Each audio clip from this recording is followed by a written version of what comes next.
आपको मैं अपडेट करना चाहूँगा, जो मलेशिया है, मलेशिया दुनिया का 6th सबसे बड़ा सेमीकंडक्टर एक्सपोर्टर है और ग्लोबल चिप टेस्टिंग और पैकेजिंग जिसको OSAT बोलते हैं, इसमें 13% मार्केट शेयर पूरी दुनिया का मलेशिया के पास है। ये सब मैं आपको इसलिए बता रहा हूँ क्योंकि अभी एक बड़ी खबर निकल के सामने आ रही है। भारत अब मलेशिया के साथ मिलकर सप्लाई चेन बना रहा है क्योंकि मलेशिया के पास अच्छा खासा 50 साल का एक्सपीरियंस है और भारत के पास एक स्केल है, एक बढ़ती हुई मार्केट है। और आज जो खबर निकल के सामने आ रही है यानी 18 फरवरी 2026 की अपडेट के हिसाब से जो अपडेट हमें देखने को मिल रही है, उसमें हम बात करने वाले हैं काइनस टेक्नोलॉजी इंडिया लिमिटेड की। हम बात करेंगे सीजी पावर की, हम बात करेंगे डिक्सन टेक्नोलॉजी की, हम बात करेंगे मोस्टशिप टेक्नोलॉजी की, हम बात करेंगे टाटा एलेक्सी की। ये वो कंपनीज हैं जिनमें हमें बड़ी ग्रोथ अब 19 फरवरी के बाद देखने को मिलने वाली है, यानी कंटिन्यू रहने वाली है। यहाँ पर आप देखेंगे तो मैंने एक इंपॉर्टेंट आर्टिकल खोला हुआ है। ये आर्टिकल 18 फरवरी को पब्लिश किया गया और इस आर्टिकल में बहुत क्लियर हमें देखने को मिलता है कि ये दोनों देश मिलकर, इंडिया और मलेशिया दोनों देश मिलकर चाइना के ऊपर जो डिपेंडेंसी है उसको कम करना चाहते हैं। हेडलाइन में तो आपको ये देखने को मिल जाता है कि भाई डील काफ़ी अच्छी होने वाली है, एक बड़ी अपडेट हमें देखने को मिलने वाली है। लेकिन एक बड़ा रियलिटी चेक भी आपके सामने रखना चाहूँगा जो इस हेडलाइन में देखने को नहीं मिलता। वो यही है कि मलेशिया पहले से ही अपना खुद का नेशनल सेमीकंडक्टर जो स्ट्रेटेजी है वो लॉन्च कर चुका है। ऐसा मलेशिया ने इसीलिए किया ताकि वो सिर्फ पैकेजिंग और डिजाइनिंग तक ही ना रहे। और भारत का भी प्लान बिल्कुल सेम यही है। भारत भी पैकेजिंग और डिजाइनिंग से बाहर निकलकर मैन्युफैक्चरिंग में घुस रहा है। तो लॉन्ग टर्म में इन दोनों देशों के बीच में ज़्यादा कंपटीशन हमें देखने को मिलेगा।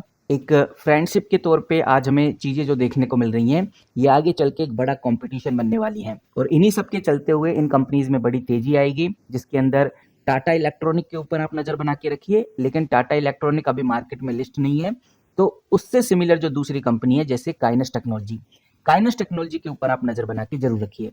ऐसा मैं इसलिए बोल रहा हूँ क्योंकि काइनस टेक्नोलॉजी के जो इंजीनियर्स हैं वो मलेशिया में जाकर ट्रेनिंग ले रहे हैं। अब इससे आप पूरा फोकस हो जाइए कि बेसिकली अब आगे काइनस टेक्नोलॉजी में क्या होने वाला है। वहीं गाइज डिक्सन को भी बड़ा फायदा होने वाला है। अगर आगे चल के मलेशिया से सस्ते कंपोनेंट्स आने लगे तो इसका बड़ा फायदा डिक्सन टेक्नोलॉजी को होगा। तो कहने का मतलब ये है कि ये जो आर्टिकल मैंने आपके सामने रखा है, ये आर्टिकल बहुत क्लियरली इशारा करता है कि भारत डिप्लोमेसी का यूज करके सेमीकंडक्टर रेस में शॉर्टकट लेना चाहता है। मतलब यही कि मलेशिया के साथ अगर भारत दोस्ती कर रहा है तो इसका सबसे बड़ा फायदा भारत को ये है कि उसका जो मलेशिया का 50 साल का एक्सपीरियंस है, सेमीकंडक्टर जो एक्सपीरियंस है, तो मलेशिया की जो टॉप कंपनीज हैं जब वो भारत में आएंगी, अपना सेटअप करेंगी, तो वो 50 साल का एक्सपीरियंस भी अपने साथ लेके आएंगी। मैं आपके सामने मलेशिया की टॉप 3 कंपनीज रखूंगा जो कि अब इंडिया में आने वाली हैं इस पार्टनरशिप के चलते हुए। इसके अंदर पहली कंपनी आ जाती है PMB टेक्नोलॉजी। ये company silicon metal giant company है और सेमीकंडक्टर बनाने के लिए सबसे बेसिक जो चीज होती है वो सिलिकॉन मेटल ही होती है। PMB टेक्नोलॉजी भारत में एक बड़ी मैन्युफैक्चरिंग फैसिलिटी लाने पर बात कर रही है और ये एक इन्वेस्टर के लिए क्यों मैटर करता है, ये चीज आप ध्यान रखकर चलिए कि चिप तभी बनेगी जब रो सिलिकॉन होगा और इस कंपनी के आने से भारत का जो रॉ मटेरियल इंपोर्ट है जो अभी चाइना के ऊपर डिपेंडेंट है वो काफी कम हो जाएगा। तो जो हिडन बेनिफिट मिलेगा वो टाटा ग्रुप की कंपनी को मिलेगा क्योंकि टाटा ग्रुप की कंपनी के साथ पार्टनरशिप करने की हाईली संभावनाएं हमें देखने को मिल रही हैं। तो इसीलिए इस कंपनी को लेकर जो बड़ी खबर आएगी उसके ऊपर नजर बना के जरूर रखिए।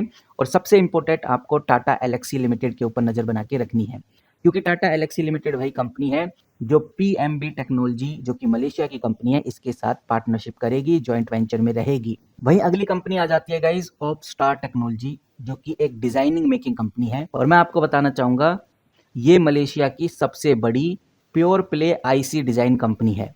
जो ऑपस्टार कंपनी है इसने भारत में अपना जो बेस है उसको एक्सपेंड करने का प्लान बना लिया है। इंडियन जो डिजाइन स्टार्टअप है उनके साथ ये कंपनी जल्द ही जॉइंट वेंचर करना चाहती है। तो जितनी भी छोटी कंपनीज हैं जो मार्केट में लिस्ट हैं इनके ऊपर नजर बना के रखिए क्योंकि किसी भी कंपनी के साथ ऑपस्टार जॉइंट वेंचर बना सकती है। और ये कंपनी क्यों मैटर करती है भारत के लिए, बिकॉज ये जो मलेशियन कंपनी है 3nm से लेकर 5nm जैसे एडवांस चिप भी डिजाइन करने में ये कंपनी एक्सपर्ट है। और अगर ये इंडिया में आई तो मोस्टशिप टेक्नोलॉजी जैसी कंपनीज में ज्वाइंट वेंचर कर सकती हैं। इसीलिए मोस्टशिप टेक्नोलॉजी के ऊपर नजर बना के रखिए। टाटा एलेक्सी के साथ भी ये ज्वाइंट वेंचर कर सकती हैं क्योंकि ये दोनों कंपनीज इस कंपनी के पोटेंशियल पार्टनर हैं। अब देखते हैं कि भाई आगे हमें क्या अपडेट देखने को मिलती है। वहीं मलेशिया की जो तीसरे नंबर की काफ़ी पॉपुलर कंपनी है वो है अनारी एमेट्रोन। ये कंपनी OSAT का किंग है मलेशिया में। कह सकते हैं कि मलेशिया की सबसे बड़ी OSAT यानी पैकेजिंग और टेस्टिंग कंपनी है ये। और ये कंपनी भी भारत में सबसे बड़ा OSAT प्लांट लगाने के लिए जमीन तलाश रही है। फिलहाल प्रोबेबल लोकेशन गुजरात या तमिलनाडु में ही रहने वाला है। और ये चीज़ क्यों मैटर करती है ये आपको समझना है। एप्पल्स के आईफोन में जो चिप लगती है वो चिप इसी कंपनी के द्वारा पैकेजिंग में लाई जाती है। उस चिप की जो पैकेजिंग है इसी कंपनी के द्वारा की जाती है। और अगर ये कंपनी भारत में आती है, जो कि काफ़ी हाई चांसेस है कि ये कंपनी हमें भारत में देखने को मिलेगी, तो आप ध्यान रखकर चलिए जो डिक्शन टेक्नोलॉजी कंपनी है और जो काइनस टेक्नोलॉजी इंडिया लिमिटेड कंपनी है, इन दोनों कंपनीज को लोकल लेवल पर वर्ल्ड क्लास टेस्टिंग मिल जाएगी। और इसीलिए इन दोनों कंपनीज के ऊपर नज़र रखना बहुत ज़रूरी है। बाकी ये भी मैं आपको बताना चाहूँगा, ये जो तीनों मलेशियन कंपनी मैंने आपके सामने रखी, ये मलेशिया की टॉप कंपनीज हैं। और इन तीनों कंपनीज के साथ आगे हमें ब्रेन ड्रेन जैसा रिस्क भी देखने को मिल सकता है। ऐसा मैं इसलिए बोल रहा हूँ क्योंकि मलेशिया के पास टैलेंट की कमी हमेशा से रही है। और ये कंपनीज भारत में आ ही इसलिए रही हैं ताकि इंडिया के जो इंटेलिजेंस इंजीनियर्स हैं, सस्ते इंजीनियर्स हैं, उनको ये हायर करके अपना काम निकलवा सके। यहाँ पर भारत को ध्यान रखना होगा कि इंडिया इस बार वर्कर बन के नहीं रहने वाला, बल्कि मलेशियन कंपनी से उनकी टेक्नोलॉजी ट्रांसफ़र करेगा और इंडियन कंपनीज के हाथ में ये टेक्नोलॉजी जाने वाली है। अब देखते हैं कि भाई आगे ये डिप्लोमेटिक पार्टनरशिप कैसी चलती है, भारत और मलेशिया के बीच में रिश्ते किस तरह से बदलते हैं और कौन सी वो कंपनी है जिसके ऊपर आगे बड़ी ग्रोथ हो सकती है। फिलहाल जो मैंने कंपनीज आपके सामने रखी, इन कंपनीज के ऊपर नज़र बना के रखना बहुत ज़रूरी है। और 19 फरवरी के बाद इन कंपनीज में हलचल भी देखने को मिलनी स्टार्ट हो जाएंगी, जिसमें पहली कंपनी काइनस टेक्नोलॉजी, उसके बाद CG power and industrial solution, Dixon technology, MosChip technology और टाटा एलेक्सी जैसी कंपनीज के ऊपर नज़र बना के जरूर रखिए। इस वीडियो में इतना ही, मिलते हैं किसी नई वीडियो के साथ, तब तक के लिए take care and good bye.